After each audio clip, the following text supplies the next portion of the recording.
Hi, Tony Howard, moneytrainer.co.nz. Hey, welcome again to Money Tuesday, where I get to share a money tip and you can either use it, share it, or just leave it if it doesn't really fit your circumstances. Now, this week, I want to give you a helpful strategy that you can use to check whether an ongoing payment for something that you want to buy is really affordable. Now, this is a really good strategy for keeping your spending in check, and it's going to ensure you don't dig yourself into a hole and become stressed out about your finances. You know, now that life is getting back to a sense of normality, two things are going to affect your decisions. First, you can get back out there and finally start spending money. And second, there's a strong support local business message right now, and that will pull on your emotional purse strings. You know, the temptation to take on payments for things you may decide to buy is going to be quite strong, especially if you love to spend. Clients I coach often tell me that at the time they took on a commitment, it seemed fine. They were sure it wouldn't be a problem. And then I asked them to apply what I'm going to share with you today. And would they still have made that same commitment? And 8 out of 10 say no.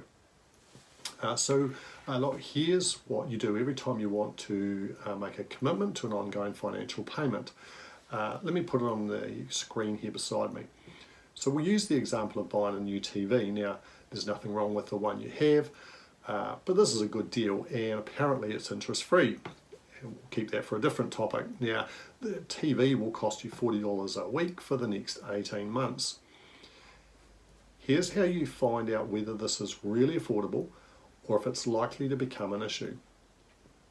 First, check your savings account and determine if you've been saving at this rate or higher for the last 3 months.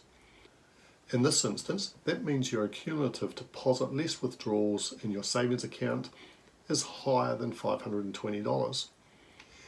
If you have, then you know it's affordable, and you also know that this purchase means for the next 18 months, your savings capacity will be reduced.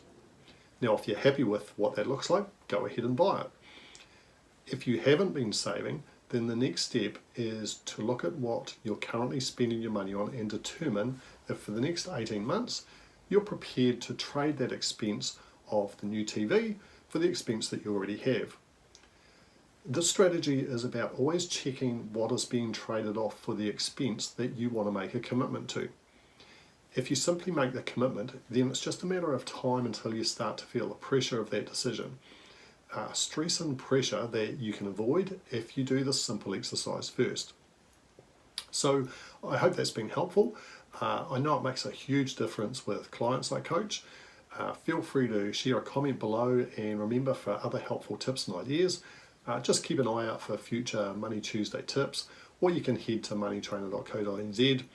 And if you can't find the answer you're looking for, then feel free to reach out to me, and I'd love to help.